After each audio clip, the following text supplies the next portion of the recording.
દિલ્હી ખાતે 56મી senior national kho-kho ટુર્નામેન્ટમાં ગુજરાતનો ડંકો વગાડવા ગુજરાતની ખો-ખો ટીમ રવાના થઈ હતી. દિલ્હી ખાતે 56મી સિનિયર નેશનલ ખો-ખો ટુર્નામેન્ટનું આયોજન કરવામાં આવ્યું છે, જેમાં દેશના વિવિધ રાજ્યોમાંથી પસંદગી પામેલ ખેલાડીઓના તેમના રાજ્યનું પ્રતિનિધિત્વ કરશે. ત્યારે ગુજરાતની ભાઈઓ અને બહેનોની ટીમ વડોદરા રેલવે સ્ટેશનથી દિલ્હી જવા રવાના થઈ હતી. 15 દિવસ કેમ્પમાં સખત મહેનત કરી ગુજરાતની ટીમને ગોલ્ડ મેડલ પ્રાપ્ત કરવાના ઈરાદે સાથે દિલ્હી ખાતે 56મી સિનિયર નેશનલ ખો-ખો ટુર્નામેન્ટમાં ભાગ લેવા માટે વડોદરા રેલવે સ્ટેશનથી રવાના થયા હતા.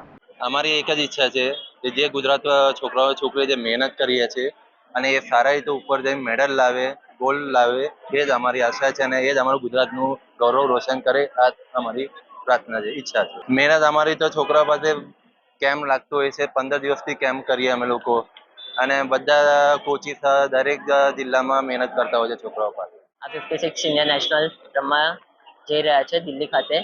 અમારો પ્રયાસ એવો છે કે ત્યાં અમારો ગોલ્ડ અને અમે એના માટે 15-20 દિવસથી કેમ્પ ચાલે છે સવાર સાંજ. એમાં ખૂબ મહેનત કરી છે અને અમારો પ્રયત્ન બહુ સારો રહેશે. ત્યાં અમે એવું ઈચ્છીએ છીએ કે બહુ સારું રમીએ આખી ટીમ. રમવા જઈ રહ્યા છીએ જે તારીખ 28/3/2024 થી 1/4/2024 સુધી રમાવાની છે, જેમાં અમે ગુજરાતને મેડલ અપાવે તેવી અમારી આશા છે અને તેના માટે અમે ખૂબ મહેનત કરી છે, તો અમે ગુજરાતને ચોક્કસ મેડલ અપાવીશું.